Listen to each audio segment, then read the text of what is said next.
Manchester United now in serious risk of losing their best centre-back Raphael Varane, with injury-strapped Real Madrid now interested in bringing their player that used to be a Real Madrid superstar back to the Bernabeu. We've got interesting updates on Amrabat. That loan is being cut and we are not taking him anymore. Looking at a replacement straight away for Antony in a La Liga player right now, tearing it up over there. There's loads to talk about. The Super League could be back on the agenda for a few clubs. There's all sorts breaking this morning regarding that. We talked about it last night. We're going to get into it a little bit again today and see if there's any repercussions from United's way from that. But yes, hello everyone. Welcome to the stream. This is Forever United TV. Merry Christmas. Hope you're all doing well. Hope the preparations are in full swing. Everything is going according to plan. And everyone is enjoying themselves. Football for United, well, not much this week. I've actually enjoyed the break.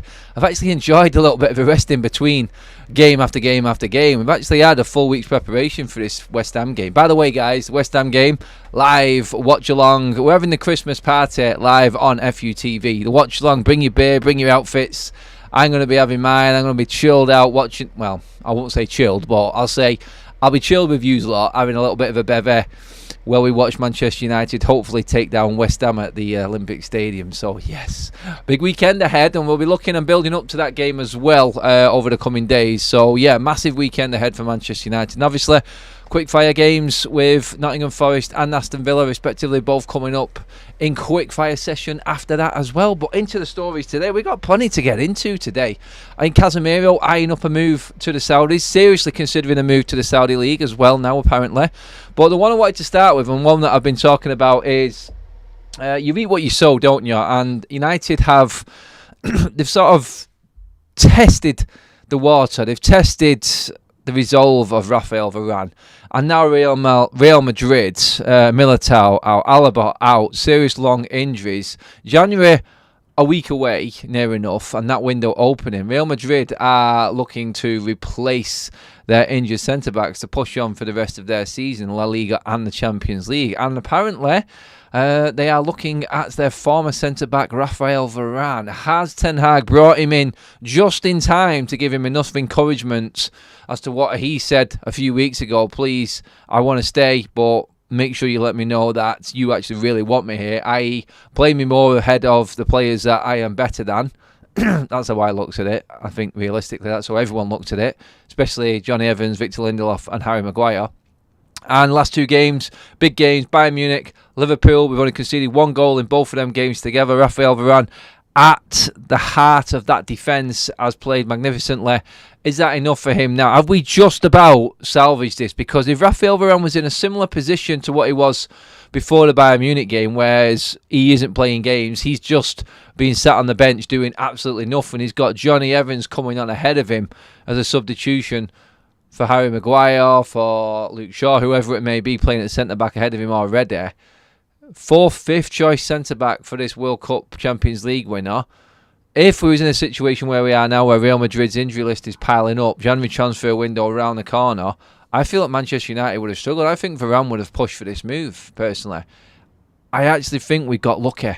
I think Ten Hag has got lucky in this and how he's now been playing him recently, and he's actually getting more game time and feeling a big part. He's seen his tweets there. He is fully into Manchester United. He doesn't want to go, but the club had to do something to make it look like they wanted him to stay. He wanted to feel welcome at Manchester United, basically, and just about over the last couple of games, I think we may have just done enough, and it was only through luck. If Harry Maguire did not get injured, I don't think we'd have Raphael Varane as a Manchester United player past the January transfer window, because when Real Madrid come calling, and Varane who's not playing, and there's plenty of defenders who were ahead of him, I think Ten Hag has seen the light and he realises now that he cannot afford to lose Raphael Varane. We'd have been in big trouble at losing another big player for Manchester United. I said all along, we can't afford to lose Raphael Varane. He is imperative. He is a must for Manchester United. We need to keep Raphael Varane in this team for at least another 2 seasons. Well, the end of this season and then next season. That's what we need to do with Rafa, because we just don't have the finances to bring anyone else in. We've got a player in his prime there. Yes, you can call out his injury record, but he's been fit for most of this season, just not started. So Manchester United need to do everything in their power to keep hold of Raphael Varane, and I feel like Madrid knocking is a big concern, but I am swaying across to the side of we might have just done enough to keep Raphael Varane at the football team. Please like the video, guys, and do enter the poll as well. It is regarding liking the video. I thought I'd just mix it up a little bit, you know how it is. Have you liked the video? 63% of you watching right now have liked the video. 37% are just getting round to it now. Thank you very much. And with that, we're just about to creep over 40 likes for the video, so it worked. The little message. I love this community. Thanks for tuning in, everybody, as well. Kareem, no, we're not terminating Bruno's contract. You were too late, mate. Where was you yesterday, Kareem? Come on. Seriously, mate. If you're going to do your Bruno, you needed to be in it yesterday. You missed out. Hope you're doing well, buddy. And I hope that you actually are enjoying your build-up to Christmas and everything. But you missed out. I'm sorry. I can't help you with that one. It's been and it's gone, and we've passed. We're on to Varane. We're on to transfers. Interesting news on some other stuff as well with United. But Raphael Varane, I feel, is absolutely imperative to everything good that Manchester United can achieve this season. We cannot afford to lose the experienced players right now. We still have something to play for this season, whether or not fans think that the season is over already because we're out of the Carabao, we're out of the excuse me, whoa, out of the Champions League. There is a lot going around at the moment, snivels and colds and flus and bugs, isn't there? Yeah, it's horrible, but yeah, we've got the FA Cup. Can we win it? It's a tough ask. I don't know, maybe just a little bit too much. Looking at everything else, the Premier League, I think we can definitely make the top 4, top 5, and I think that needs to be our aim now. Can Ten Hag find a style of play for Manchester United? Well, he's got the chance. Well, he's not in so many competitions. He can work on it and bring it up. Raphael Varane is a big part of that. He has to be a part of that. Otherwise, I just don't see it happening. The other players are just not as good. They're not good enough, and that ultimately is... Bless you. Thank you, Scott. Adam's allergy to Bruno haters. Great.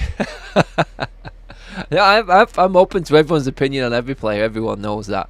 I'll always have my piece back, and... God, that's lingering that now, man. God, I feel like, you know when you got that horrible feeling that you're just going to sneeze at any moment? It just gets... I'm just there. But yeah, Raphael Varane, back on it. I feel like Manchester United going forward, we've got that quality player, that experienced player, that better on the ball than anyone else in defence. I don't care what Ten Hag says. Proof is in the pudding. He's played with the best. He's competed against the best. He's won everything there is to win. And everyone can look up to him as a leader, I would say. He should be a Manchester United captain, I feel, behind Bruno Fernandes. And if Ten Hag's plan is to salvage his job, I feel keeping Raphael Varane on board and on side is going to be a massive part of that. I feel like if he does, then we're on the right page. Real Madrid only take Varane loan for 6 months. That would be even worse for Manchester United. That would be a disaster for Manchester United if that happened. And yeah, I don't think Raphael Varane is going to go, but I honestly feel like Manchester United and Erik Ten Hag is the luckiest club and manager around right now, that Harry Maguire got injured and Varane had to come into the fold. Otherwise, would have been stuck in this situation where we were entering the January transfer market and Raphael Varane would have been prime target for Real Madrid. They would have gone all in. If they seen Varane not playing games and Varane wanted to change, even if it was a loan, then you couldn't really argue with Varane moving on. You couldn't say that he's been getting a fair crack at the whip with the players ahead of him. If I was Varane, I'd be off skis too. And he's just got lucky that Maguire has got injured, and we are now back in a position where Varane is mainstay in the team, and defensively we've looked very good over the last couple of games. So yeah, I feel like luck has been on our side there finally for once, and hopefully Varane stays fit now going forward, because without him we clearly see what we are.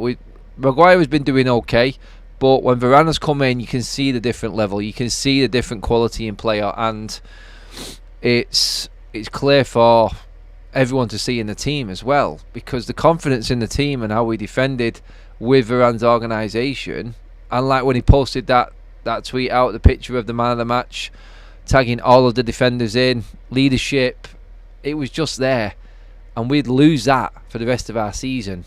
I'd have lost all confidence whatsoever going into the back end of the season. I feel like we will have with Varane in the team. If he went, I would have lost all confidence completely in what we could have achieved the rest of this season, because I think he can play a massive part for Ten Hag. He needs his leaders on that pitch. He needs his experience and know-how to relay that message. And without Varane in the team, I just feel like he would have been missing a big part of that. Casemiro coming back, if we keep hold of him, he's got an absolutely solid spine there, and that, I feel, is massive now going into the second part of the season. So, yeah, this is a must. We got so lucky with Raphael Varane. So lucky. It was a case of the injuries have bailed us out, and Real Madrid would have took him, and Rafa, I feel, would have gone. He really would have. It would have been a no-brainer for him. Absolute no-brainer. I wanted to get into the next bit, which was regarding Amrabat.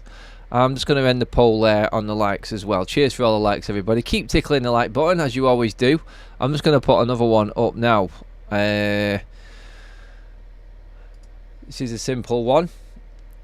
No, sorry, not that one. Sofian Amrabat. I'm just going to put this in the chat now. Amrabat. Win or lose? I think actually I'll just put it in as that, yes or no, because there's news coming out this morning that Sofian Amrabat's loan is definitely not going to be looked at or even thought of extended by the end of the season. It's going down as a Manchester United fail. It's not worked. In a way, I feel Manchester United did the right thing in the end in getting, and you have to probably give him a little bit of praise for actually taking him out on loan and not committing to another player. I think this is like the whole new look on Manchester United. It's like, yes, again, and you know what, actually, when you think about it, the actual structure and everything at Manchester United and where we was in that last transfer window, which was shocking, we actually got lucky again with Amrabat, because we were all calling for Amrabat to come in as a permanent fixture. We need that central midfielder. We need that top class holding midfielder, which we all thought Amrabat was. Obviously unproven, and you never know until they walk out on that pitch in the Premier League. Amrabat did, and he struggled. But the fact that we had no cash, we got lucky again that we had to scrape everything together to actually make a loan bid for our Sofian Amrabat, and now we're actually reaping the benefits of that, because there's no commitments at the end of the season and he can go back. And that, I feel, is another lucky turn for Manchester United. Looking at the chat right now and looking at the poll, Amrabat, yes, 50%, no, 50%. Some people are actually liking him. Is he getting better? I mean, I'll come to the chat in a minute and get to your comments, but is Amrabat adapting? Is he getting better? Because the stories today in the tabloids are that Ten Hag is definitely not going to extend his loans period. He's not going to go in for him full time. He's not going to buy him, and it's going to be bye-bye at the end of the season. It's not worked out for Sofian Amrabat. So yeah, I feel like I'm on board with that. I don't think he has. I think he has struggled. He may get better towards the end of the season, but I think realistically, looking at it right now, like I said then, Casemiro coming back into this team, Sofian Amrabat with Mainu coming through, and a big part of the article in the papers this morning was regarding Kobe Mainu, and how he has come in and has given Ten Hag another option from the youth academy. It's not costing anywhere near as much, and this is why they feel confident that they can let Amrabat go at the end of his loan spell at Manchester United. It makes sense to me. I think that's fine. I think Mainu definitely starts ahead of Amrabat right now. He's actually showing more. He's a better player, even though Amrabat's the more experienced player. I feel like we have got I think we've got a real gem on our hands in Kobe Mainu. So the fact that he's coming through, Casemiro is coming back, I think this is where you're hearing talks of Ten Hag not being too keen on Amrabat and us actually moving on at the end of the season, not extending the loan, not looking to use the buyout option which is there, which is quite cheap. It's not crazy money, but when you've got a youthful, better player in Mainu there, and you can save some money. So basically, I looked at it and I thought, right, where's this story come from? We all know how much money Manchester United are going to lose by not getting through the Champions League group stage, around 25 to 28 million. It was close to that, what Amrabat would have cost Manchester United to bring him in if we wanted to make it a permanent transfer. So I look at that and I go, we've lost that. They're definitely now not going to do that and buy Amrabat when you've got Mainu there. So they've saved that money a little bit. And more money goes to, well, not more money goes to the coffers, but more money actually will be available if we're not buying Amrabat, I would say. Wage off the bill and more space in the squad to bring in the right type of player, because in the summer, that's where Manchester United need to be looking transfer-wise. They need to be looking at that holding midfielder role properly, and obviously centre-back and full-back. They're the three positions Manchester United need to nail down very, very quickly. I mean, João Neves from Benfica, you've got him, you've got Mainu, Bruno Fernandes, you've got players like that in your team there. Then I think that João Neves is definitely a target United should be looking at. That's a future signing, another young player, alongside the likes of Mainu. You're there now building a squad, I feel, that is fit to actually challenge for years to come. You're looking at potential, which is already doing very well and proven in the likes of Mainu. And then you're looking at building on top of that. But you've got your stable base then, I feel, that in years to come they will age well, and then you can start adding to it with certain players here and there, 1-2. But if you build that midfield and get that midfield right, everything else should fall into place. That's the linchpin there. That's what's holding everything together. If your midfield is on point, yes, you can bring in the better defenders, but everything has to work, because that midfield is the one that provides for the forwards and supports the defence. So if that is good, then everything else you can sort of work around it. So that's where we need to be going with that. Amrabat hasn't fit for me. He's not done enough, and I don't think he's going to get enough game time now. With less games to play, Casemiro coming back, McTominay, one of the favourites with the manager, Mainu coming through, Mount will be back from injury, Eriksen's back as well this weekend, and obviously Bruno Fernandes there. I don't think Amrabat's going to get game time. I really don't. And for me, I think that's why we're seeing this story coming out right now. Let's get into some of your comments. I definitely keep Amrabat. You can clearly see that he has the quality. I'd make a decision at the end of this season. I have some people actually like him. I like that. If Eriksen is coming back into the side, Amrabat would be the one going out. Very true. I do. I thought Amrabat was good in Jan. You mean December?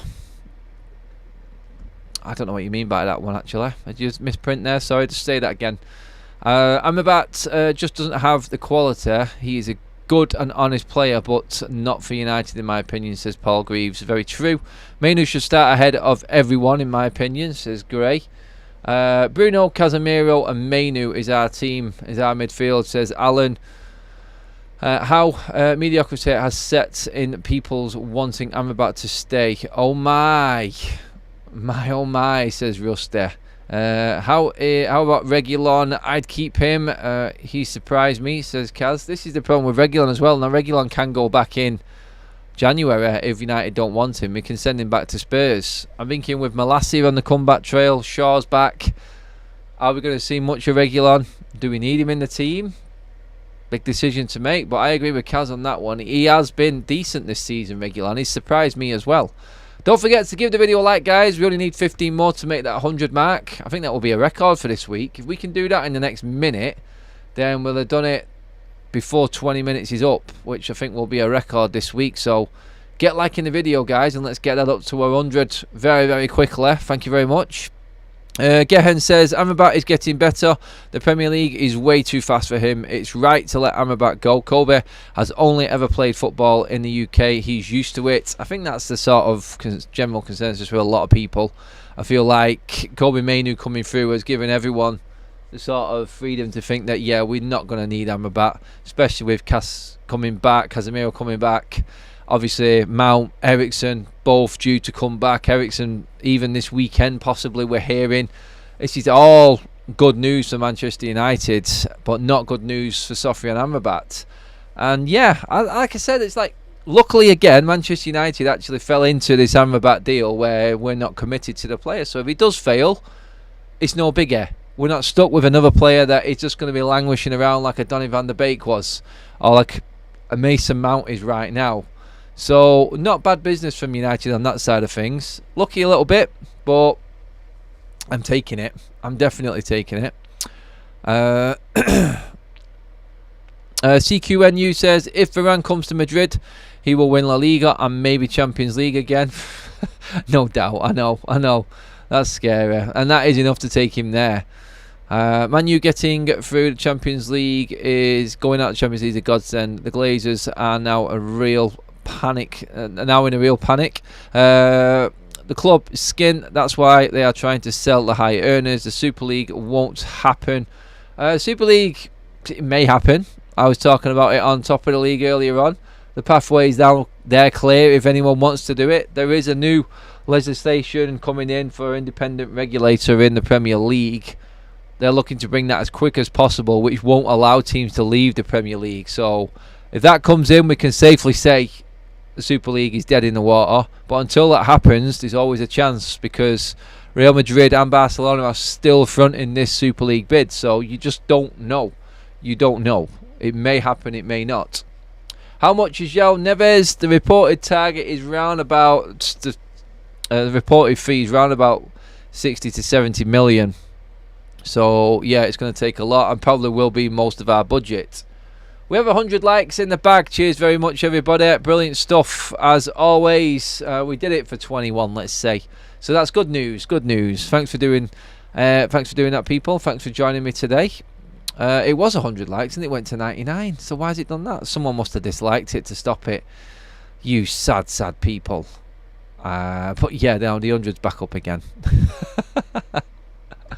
But yeah, I mean, Amrabat, there's a lot of people. 58% have said no to Amrabat. Not good enough, not done it, not cut the mustard. Yeah, I tend to agree. He's not done enough in his time. He was never going to get enough time. I thought with Casemiro being injured that he would have been a surefire starter week in, week out. He's not been, and he's never going to get the chance to show what he's really got at Manchester United. Has he got anything? If Ten Hag is happy to let him go, then I think we can all see it. I mean, the report, I'll read some of it on what it was actually said. Manchester United boss Erik Ten Hag has already made his decision on Sofyan Amrabat and will not be looking to keep the struggling summer loan signing beyond the end of the season. Kobbie Mainoo being the main reason why it's been made easy for that decision to come about, which is good. That means an academy player is forcing out a loanee player that we really didn't know about. So the academy players won over the first team player. Great. That is what Manchester United is all about. Now you're adding quality alongside Kobbie Mainoo, youthful quality, in a proper structure like we're talking about over the last week. Then you're really looking forward, and it actually looks like Manchester United have got a plan. João Neves would definitely be on my shopping list. I think he's proven enough. He broke through last season. He's now holding his own week in, week out in the Benfica team. I feel like Manchester United need to be on that if that opportunity comes around. Hopefully our scouting network and everything structurally wise will be in place for us to go and attack this. Little bro, João Neves has a 100 million release clause. You are not getting in for 60-70 million. I think we will be able to get in for that. Is that in euros as well? 100 million euros. Forget there is a cut down. I remember it being about 70 million early doors when we were talking about this. So if I'm wrong, I'm wrong. I do apologise, but that's what I was hearing.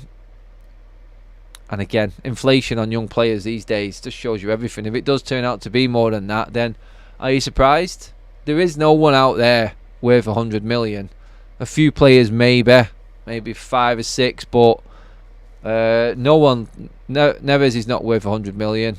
It's basically a football club protecting its asset and will make as much as possible out of the deal. if the player does end up leaving. That's what it would be.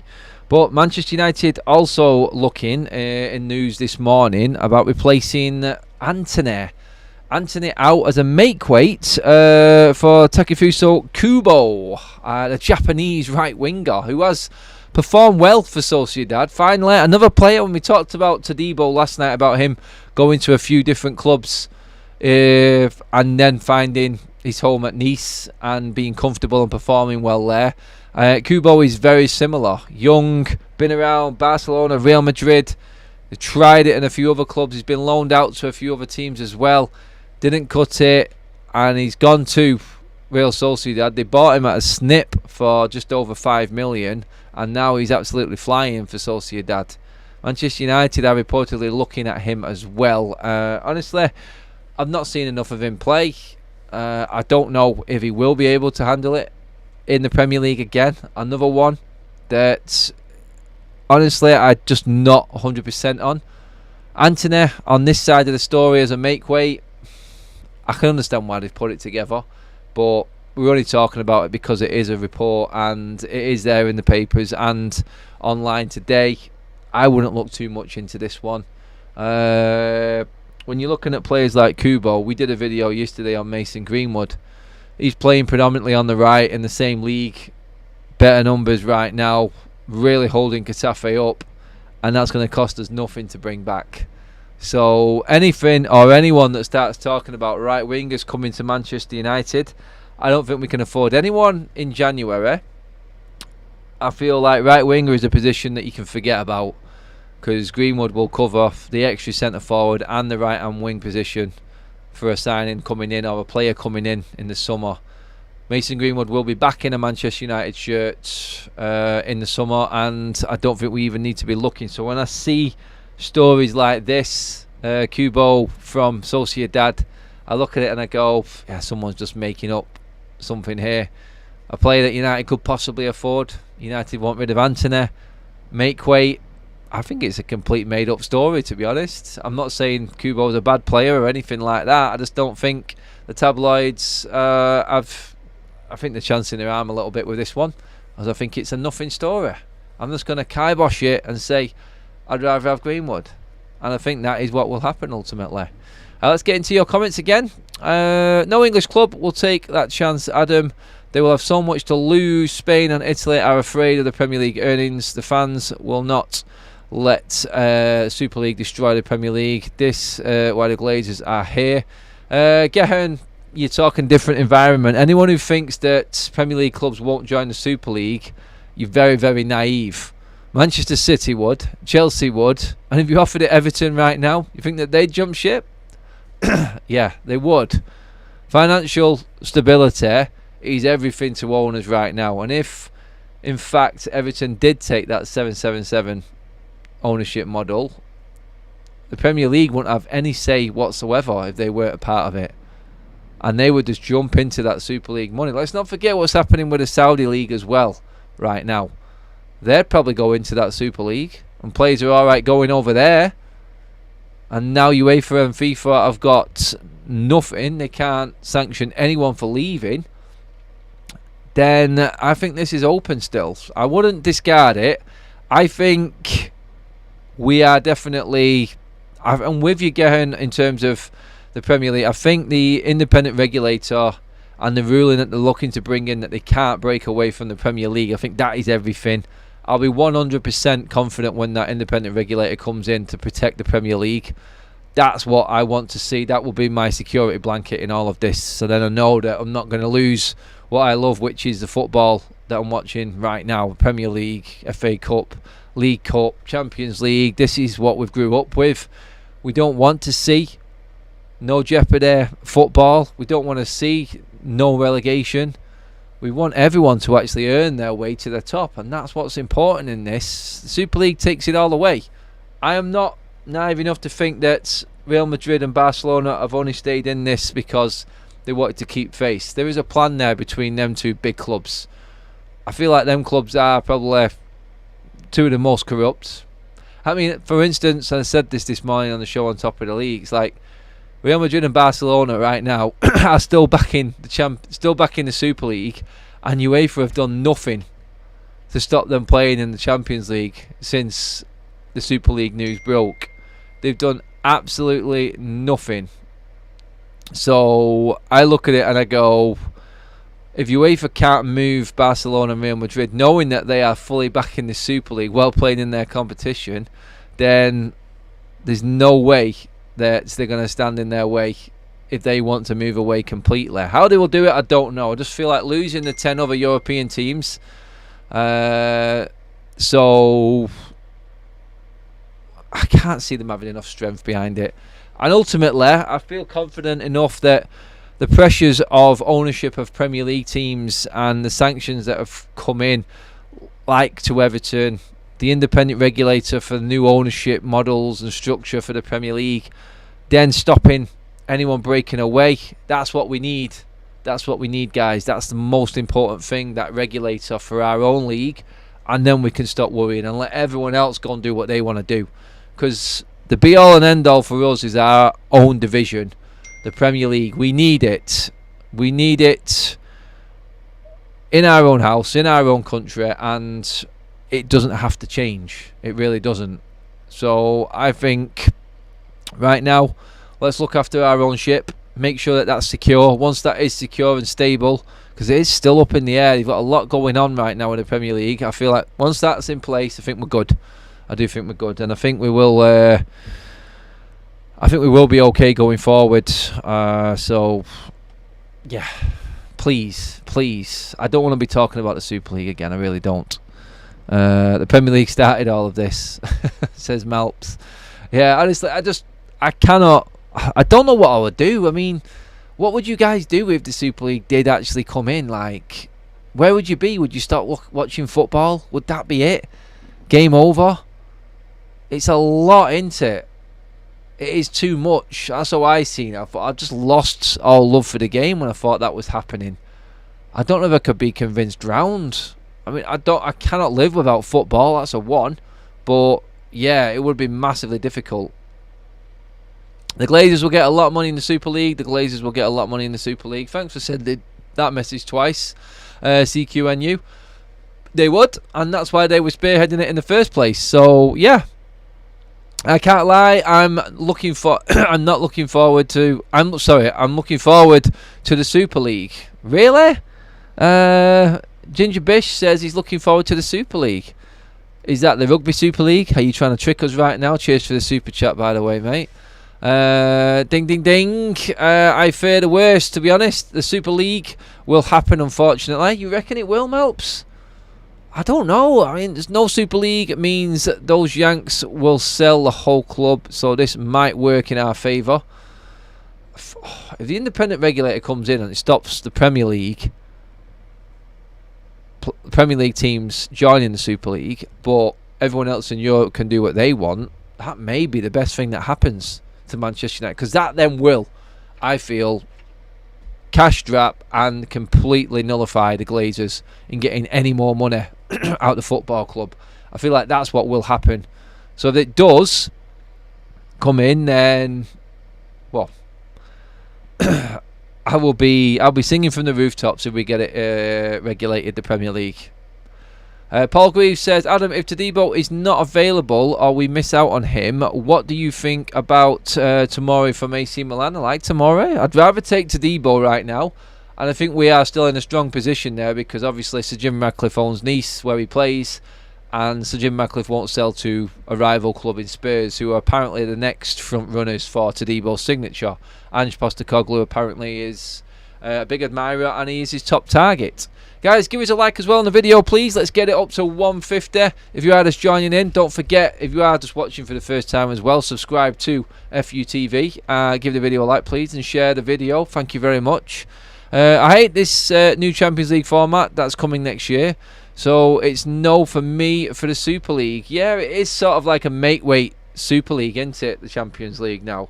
More money just for being in it. It is like I feel UEFA's olive branch to Barcelona, Real Madrid, as to say, look, the Super League might not happen, there may be another offer coming. But what we're going to do, we're going to change our structure so you'll get more money just for being in it. And pretty much Barcelona, Real Madrid, guaranteed to be in the Champions League every single season. So effectively, what United have lost for not getting to the quarterfinals this stage of the Champions League, next season, if we did get in it, we'd probably get that money guaranteed just being in the group stages or the league stages as it is now.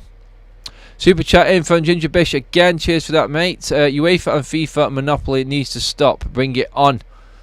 No one likes UEFA. No one likes FIFA. But no one likes their own league being taken away from them either. And that's the problem in this. It is. I don't want to go on too much about the Super League. I did a big piece on it this morning on top of the league. But I understand everyone's fears and you guys wanting to talk about it as well. So, moving on, I wanted to talk about Sir Jim Ratcliffe. News today in the Daily Mail, which says Sir Jim Ratcliffe will recommend significant cuts to Manchester United's backroom staff once his purchase of 25% of stake of the club is completed, as he believes it to be overstaffed in a number of areas. United overstaffed. I don't know about that. I don't think we've got enough. I don't think there's enough in there. Well, definitely not best in class anyway. But yeah, I feel Sir Jim Ratcliffe will shake things up if he comes in. But going back to the Super League a little bit again, I think it's in conjunction why this is sort of just spread out a little bit and why it's not been done. Because what happens to Sir Jim Ratcliffe's bid if the Glazers do get lured in by another Super League bid? Do the Glazers then just say, nope, no thank you, we don't need your money now, we have got all the billions in the world because we've joined the breakaway league? Does this have implications? I think it does. It really does. Gareth Osborne, a regulator with government involvement, Saudi investing in the UK. Yeah, they won't be stopping it. No, I know what you mean. I do know what you mean. But they can put something in position where Premier League clubs cannot join the Super League. They can. That's if they want to. And that's, I think, your point there, Gareth. So, yes, that is the big bump in the road with that one. Ginger Bish again with another comment says, football is a global sport with local teams owned by foreign entities. You can't have the investment without the other bits. It is what it is, guys. Ginger Bish, he's nailing home the Super League this morning. He's going for it. I understand everything that you are saying as well, guys. I mean, it is ultimately out of our hands. We cannot do anything about this. We can protest all we want, but I do believe the police presence for any game now, and let's not forget, when Manchester United fans took one for the rest of the league, which we did, we really did, in almost losing points and being really punished by the Premier League for stopping that game against Liverpool. That's not going to happen again, I don't think, because the sort of policing of games and the health and safety factor will really creep in and people will just be arrested left, right and centre. There's too many bystanders there. Everyone who was at Old Trafford that day was there for a sole purpose, was there simply just to protest against the Super League. It wasn't regarding the game. They weren't there to go and see the game. They were just there to protest against the Super League. And that for me is the difference in all of this. Yeah, the Glazers are wrong and the protest against the Glazers, but it didn't have any gravitas. It didn't have any grab. The protests back then were they were solely based on the Super League and the pure hatred and coming together of fans against the owners of all the football clubs involved in it. That's what brought everyone together. And I don't think you're going to get that again. I don't. And we've got normal match-going fans there as well. It's going to be an absolute nightmare.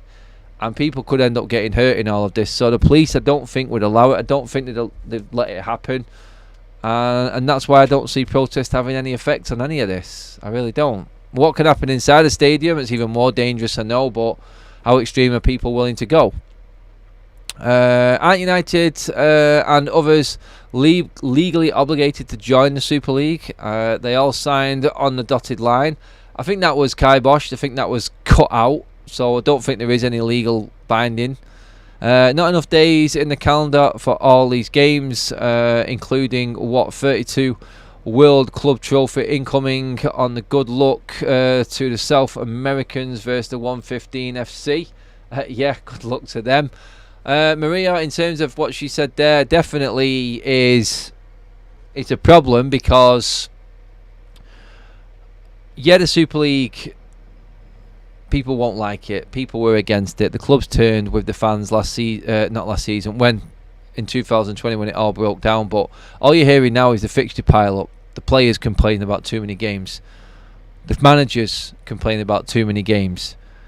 Pep Guardiola, like this World Club Cup and the new format of that, is too much for the players. If you were offered another league that was less games, higher money, better competition, better players, better teams playing against, would that not lure you away after everything that's happening right now? And FIFA trying to ram more games down your throat, UEFA trying to ram more games down your throat, the broadcasters of the Premier League offering less money than they did in the last package, financial fair play hampering every team in the league. If all that's gone and you've got a clean bill of health with all this money waiting for you, do you feel like they'd be able to resist it, the ownerships? Because right now all you're seeing is teams struggling, administration not being able to pay certain things, this and that. These clubs are going to be tempted away, and I don't think there's anything that the Premier League will be able to do, because they're putting all these sanctions in now in their format. They ain't offering as much money. They're trying to pile more games on, combined with UEFA and FIFA, and there's a fresh, nice, shiny new offering just in the other league over there. It's like Live Golf and the PGA. Players playing less, earning treble the amount of money. The equivalent is, it's like a mid-table team in the Premier League earning twice as much as what Manchester City did for winning the treble. That's what you get in the Super League. So yes, they have to make it appealing, and that's why they went for the top six, the big six, so-called big six. But ultimately, I think it might start expanding, and if there is an offering that other clubs in the Premier League lower down the pecking order can get in, then I think that is going to ultimately be the one that wins the day in all of it. But yes, brilliant stuff. Graham Richardson, even if the Super League gets up and running, what the F makes the leeches think that they'll get into it? Mid-table teams aren't wanted. It's about the brands, I'm afraid. That's even more disappointing, Graham. It is. Can't see Varane going to Madrid. We want to make money by selling him to Saudi. I think he's going to stay now till the end of his contract, personally. I think we got lucky in that. We touched at that at the top of the show. But yeah, guys, that pretty much sums all of your news up right now. So absolutely brilliant as always, everyone. Thank you for tuning in. We've got the news there, the updates on the Super League, Varane, Casemiro, Mainu now being in place and making Ten Hag's decision and getting rid of Amrabat at the end of the season even easier. I will bring you all of our all of the other news as it comes. We're back live at 6:30 tonight. I'm live at 5 o'clock with a Premier League predictions show with Craig on top of the league also. And do remember to bring your drinks for the watch along. We're having an FUTV party on my channel here, Forever United TV, on Saturday for the watch along against West Ham. So please do come along to that as well. But for now, guys, that is it. We are done and dusted. Cheers for watching, everyone, always, and I will be back later on 6:30 tonight. Like, share and subscribe. I will see you all later. Have a great day.